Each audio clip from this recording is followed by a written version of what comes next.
Hi friends, అందరికీ నమస్తే. ఈరోజు నేషనల్ హ్యాండ్లూమ్ డే సందర్భంగా మన ఆంధ్రప్రదేశ్ ప్రభుత్వం ఏదైతే ఉందో వారు మనకి నేతన్నలకు ఆర్థిక సహాయం అయితే అందివ్వడం జరుగుతుంది.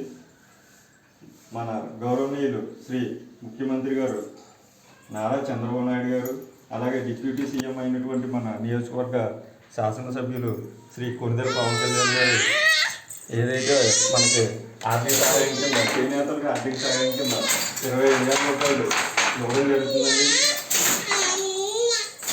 ఈరోజు చేనేత కార్మికులు ఆ డబ్బులు అనేవి చాలా ఉపయోగపడుతుందని కోరుకుంటున్నానండి.